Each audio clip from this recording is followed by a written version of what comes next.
So I was used to being like called in to meet with the prospective students and speak at the open houses, like that, to show diversity. Your picture, you're in every single picture. Yeah. So I was used to that.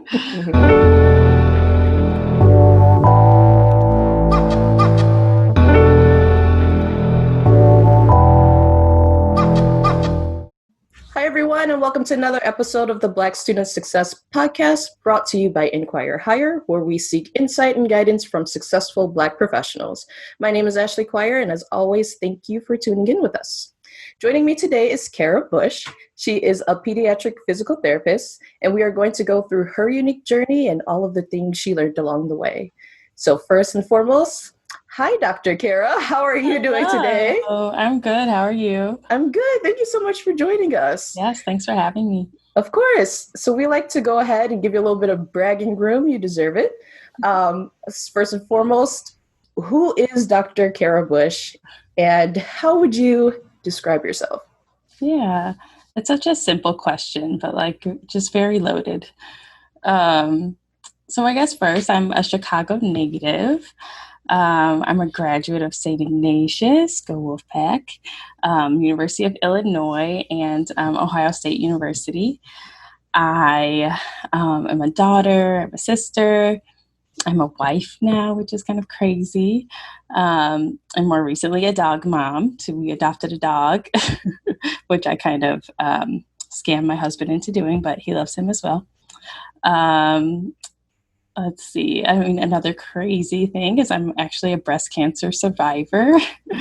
1 year in remission as of about a month ago. So that's also very exciting.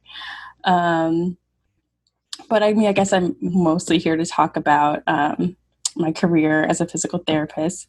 I'm just one of those crazy people who absolutely loves their job. I feel like I just have a passion for working with kids and their families. I always say that my purpose is to give these children and their families a purpose. So I just work to help all these kids reach their goals, whether it's sitting up on their own, walking, running, jumping, whatever it may be.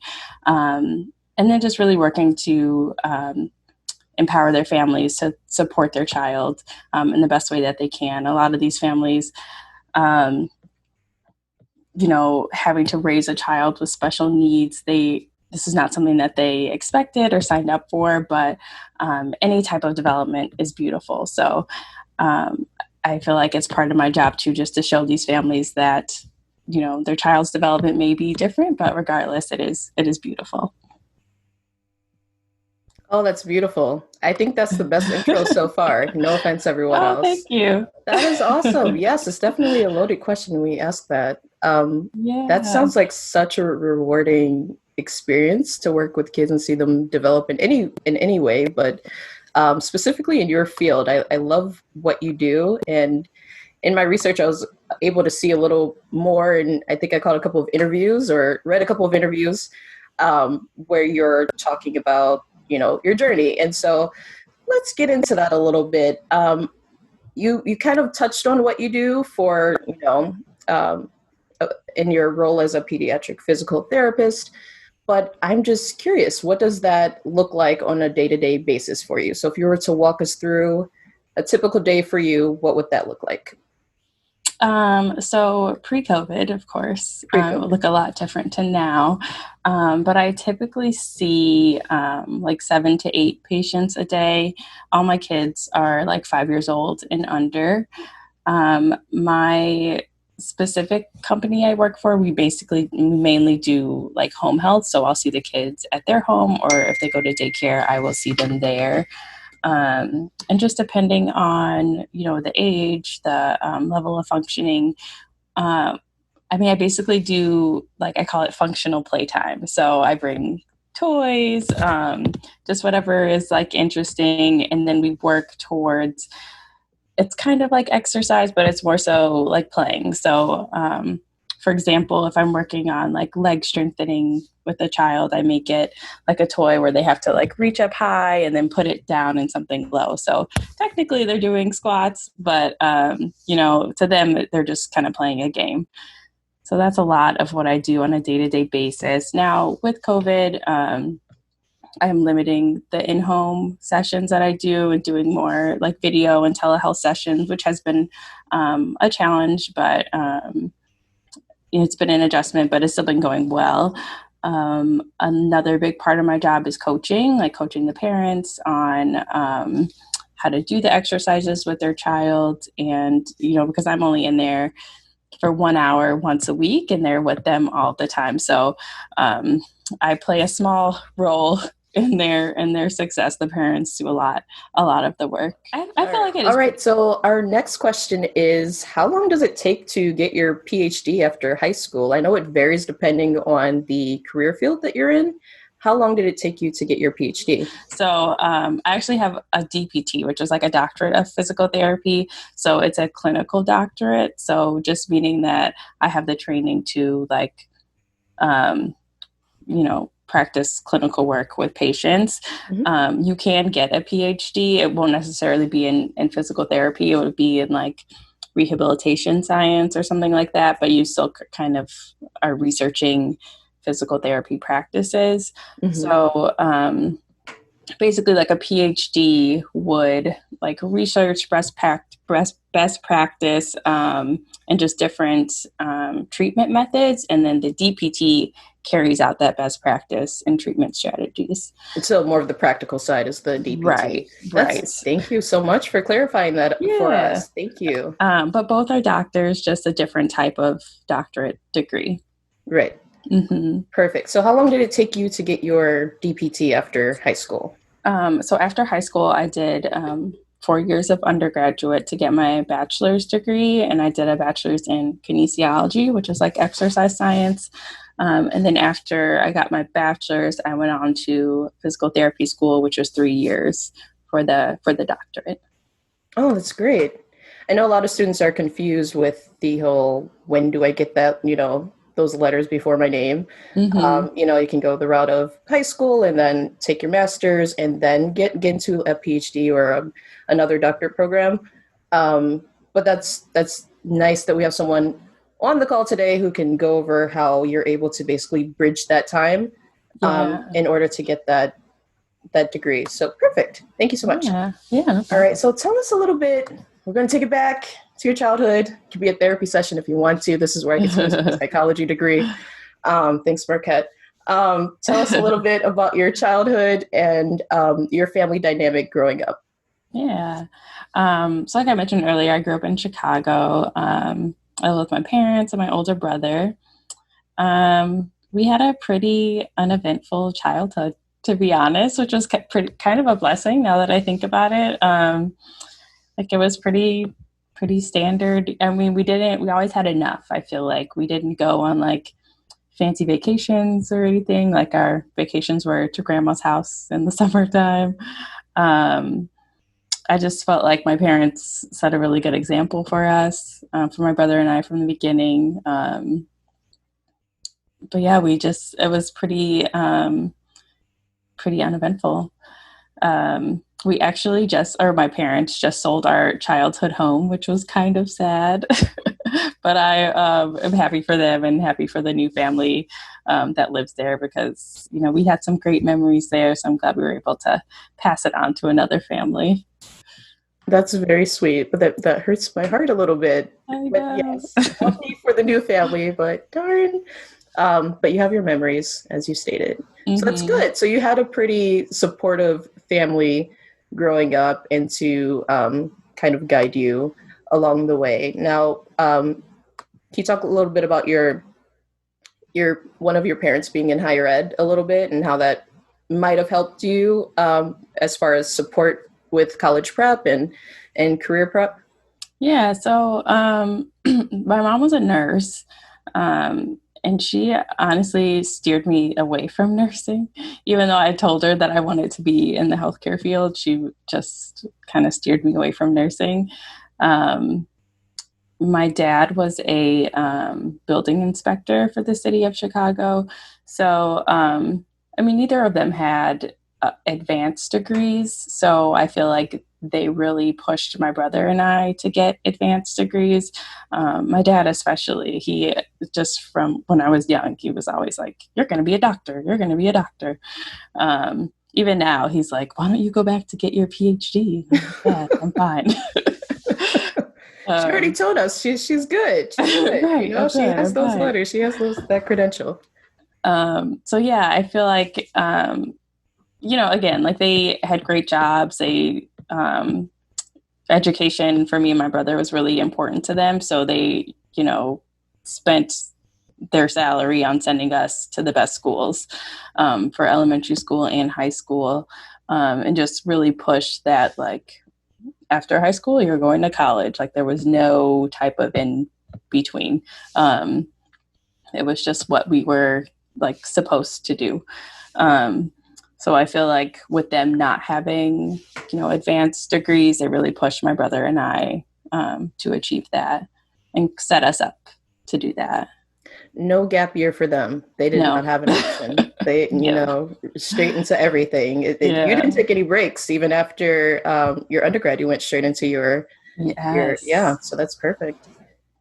Good. So you can definitely see how credit your parents to that support. That's amazing. I love when I hear Yeah. those kind of stories because it's like, hey, there's another side. There there are other parents Mhm. who are super supportive. So that's good that you had that. So when did you realize you wanted to be a physical therapist? It sounds like your mom was steering you away from nursing for whatever reason. Yeah, I don't When, know. when did you figure that out? At some point in college. Yeah. I So, I mean, when I was in high school and applying to college, I was looking in, again, I knew I wanted to do something in the healthcare field. I just didn't know what exactly. And I remember like being at the computer, like researching the different majors in healthcare and health sciences and just reading about each one. And I came across kinesiology, which is, like I mentioned earlier, like exercise science. And at the time, I was really interested in like the body and how it works and how it moves. I ran cross country, so I was really in, like our coaches would always like specifically tell us which muscles that we were stretching, and I just found that really interesting. So I saw that major, and I was like, oh yeah, that's something that I am interested in and could see myself doing. Um, and then there was another part that had all of the careers that people who graduate with that major go on to do. And physical therapy was one of them. And I remember my mom saying, like, oh, yeah, that would be good for you. Like, you give great massages. And I was like, yeah, I do. But that's like totally not what we do. It's manual therapy is like a small fraction, but it's like so much more than that. So I think it's funny that like she's the one that brought that up because of massaging, but But that didn't really have anything to do nope, with not at all. it. That's funny. But yeah, so I went into college as a kinesiology major and on the pre-physical therapy track. And then when I was in college, I did some observation of different physical therapists in different settings. And then I just felt like I could see myself in that role. So I just went on to pursue it. And here I am now. There, right, here she is now. That's funny how those series of events happen, and this Yeah. is where you. That's perfect. I know a lot of students kind of go in or start in high school or even in college, and they're undecided, and they're like, I have no idea what I want to do. Things happen along the way. You will experience things, run into people, network with different people, and eventually come up with what you want to do and find your passion. So I would say Yeah. keep going. Keep doing your research, keep talking to people. So Right. perfect, perfect. So during your journey in undergrad and grad studies, how was your experience as a Black female? Yeah, I could spend a lot of time talking about this for Oh, sure. sure we can. Um, but I think the most significant was when I was in physical therapy school. Um, I I grew up in predominantly white institutions, so this was like nothing new to me going to Ohio State. But in my class of 57, I was the only person of color. And that has never, like, at least. Excuse me, did you say the only person of color or just of Yes. color? So we Oh my. did, there was like another girl who was Filipino. But yeah, It's not the same experience. it's not. Okay. Um, yeah. So that was very new to me. Like I was used to being like maybe one of 10, one of five, but not like the only. So, and again, like it wasn't a huge, a huge change just because like I said, I grew up going to predominantly white institutions. So I was used to being like called in to meet with the prospective students and speak at the open houses, like that, to show diversity. Your picture, you're in every single picture. Yeah.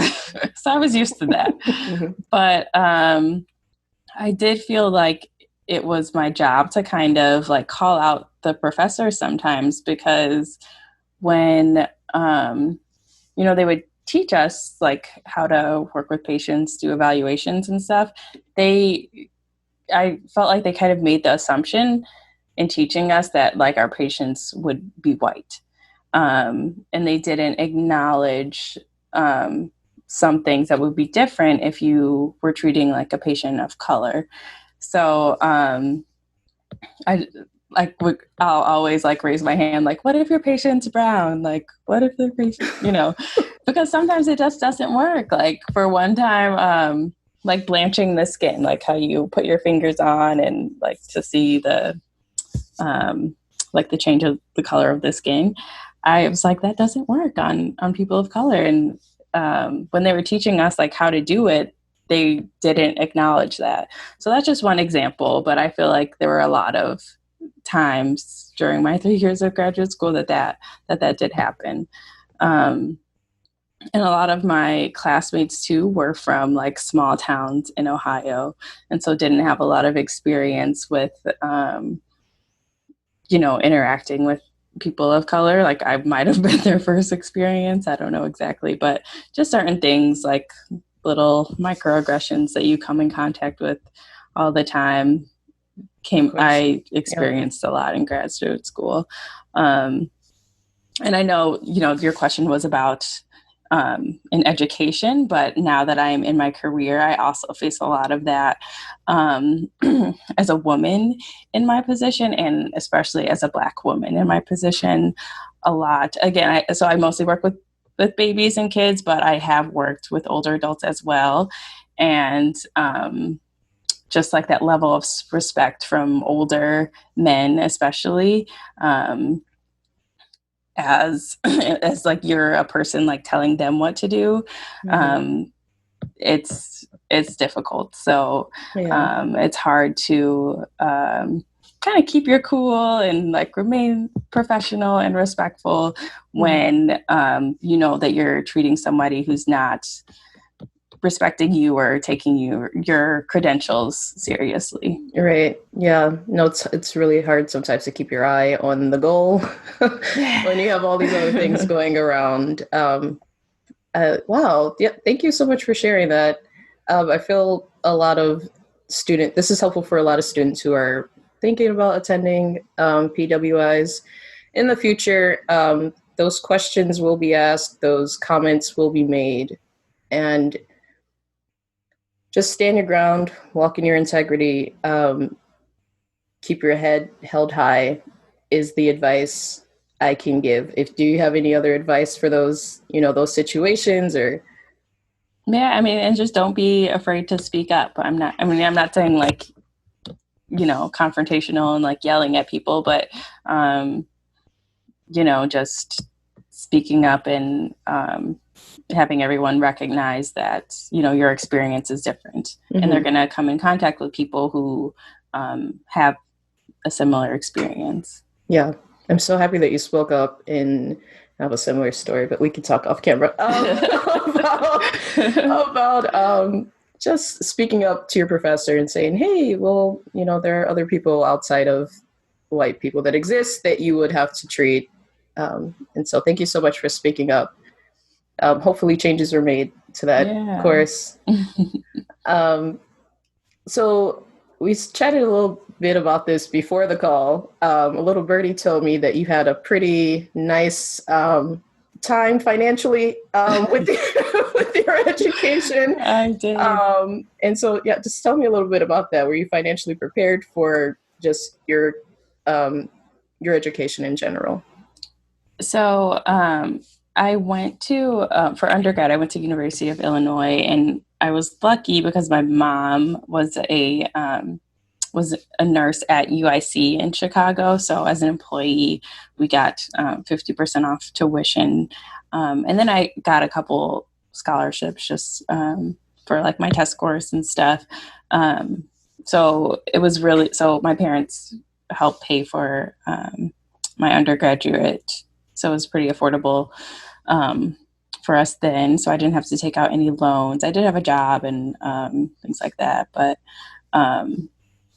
I'm very fortunate to have not taken out any loans. Very fortunate. That's awesome. Yeah, she still worked. Did you hear that, everyone? She still worked. I still worked. She wasn't slacking. She, she was given this opportunity, but she's still, she was still paying bills, I'm sure. Right. And I'm a big planner. So I would do things like my sophomore year, like looking into the future of like applying to grad school and stuff. So I knew I wanted to apply to physical therapy school. I knew like that was my goal. So when I think it was the summer of my junior year, I applied for a summer research program that was at Ohio State. And I found out about this program from an advisor, but I saw that if you were a part of this program, then you could apply for a scholarship for graduate school that would pay, your whole tuition for graduate school. So and Ohio State had a physical therapy program. So I was like, I'm applying to this summer research program. Like, this is what I'm going to do. And it was an awesome experience. I got to spend a summer at Ohio State, work in a research lab that was geared towards physical therapy. I got to meet the professors and do some networking while I was there. So by the time I applied, like they already knew who I was. They knew my name. And so I was lucky enough to get that scholarship from the summer program that I could use towards the funding in graduate school. It still wasn't, it was paid for, but again, I did still have to work. It was like a work study scholarship. So just wants to know, everyone, she's not privileged out here, no work. And, it wasn't just like, here's money, like go for it. Right. But yeah, so I did, it was like I don't know why I can't think of the word.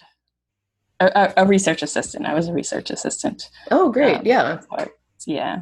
I'm like an externship. I'm like trying to think of a word for you. Okay. Got it. Yeah. So she still worked. She did her research. She networked while she was there. And then that's how she was able to get in, right? Yeah. Definitely do your research when you're looking at grad schools and connect with the professors before you apply. Establish that relationship, because that will definitely help you. When they have to look through the applications, you see your name, they can go, hey, I remember this person, and they're great because. Okay, so what's one piece of advice you would give your childhood self? If you can go back and say, self, I don't know how old you are, but if you could sit her down and go, self, don't do this or do this, what would it be? I would say take a break. The gap year? Yeah. Oh, maybe not a gap year, but. Okay. I'm telling your parents. I'm joking. Yeah, I would just say take a break. I mean, like I said, I went to undergrad immediately after, went to graduate school immediately after, started working. So there was like no break in there. And when you find a career and you start working and you have to request PTO like for your break, it's just not fun. So I Not as luckily, fun. yeah, Right. when I started working when I started working in Columbus after I graduated, and then I moved back to Chicago a couple years after. And I took that time when I moved back to take my time to find a job. I called it my fun employment. But I feel like that break was just 100% necessary. Um, whenever I get a PT student, shadowing me and things like that, who are going through the same process and studying for boards and things like that, I always tell them, like, don't be in a rush to get a job. Like, take some time off because you're not going to get that time off again. Um, and it's just important for your mental well-being, physical. Just taking a break it's always good. Oh, I agree. No, that's really good advice. Take a break if you need to. Yeah, Listen do the to your gap body. year. Do the gap year Do it if if you you want. need to do the If you gap need to. year, if you need to. But yeah, just listen to yourself. Go with your gut, and Yeah, for sure. for sure. Definitely go with your gut. So, any last words of wisdom for our students that you have? Um, like I said before, I am definitely a person who is a planner. Um, but sometimes, like, your plan A is not always going to work out, and that's okay. So I felt like I had to learn that the hard way when I was going through graduate school and things like that. But um, I just learned that there's always a plan B. And if you going with the plan B does not mean that you failed. Um, and it doesn't mean that you give up on plan A. You just are taking a little minor detour, and that's totally fine. Beautiful. Beautiful. All right. So, I have a couple of questions for you Yes, the fun because part. I'm sure everyone wants to know these answers. All right. If you, doctor, doctor, call you doctor, if you were to walk into a room and had to choose a song that represented you, what would it be? So I'm kind of a nerd. It would probably be something from the musical Hamilton because I Oh am my. obsessed. I mean, I love musicals. That's like my thing. But we saw Hamilton maybe 2 years ago, and I still am constantly playing the soundtrack in my car. Nice. So Nice. probably a song from that musical, I can only as imagine lame that. as it sounds. It would be great. It would be great. You'd be good. All right. And one more. If you responded to someone pre-COVID, of course, I'm on my way. Exactly where are you? Because if I'm on my way, I'm still I didn't even take the shower that I needed to get, but I'm on my way, just so you know. So where would you be if you were on your way? So it's funny because my New Year's resolution like 4 years ago was to be on time because I was always late to everything. So I try to be punctual. So if I say I'm on my way, I'm probably in my car, but I will most likely have to run back inside because I probably forgot something, or I will probably have to make a stop on the way there. So I still won't be on time. I'm on my way. I just have to get gas, a snack. I Right. didn't get breakfast, coffee. Mhm. Got I it. left my mask in the I house. left my Let me mask. go back and get it. Gosh. Sounds good. Sounds about normal. All right. Well, thank you so much, Dr. Karah Bush, for Thank joining us you. today. And thank you all for listening. As a reminder, don't forget to like, comment, share, and subscribe to the podcast. Until next time, bye.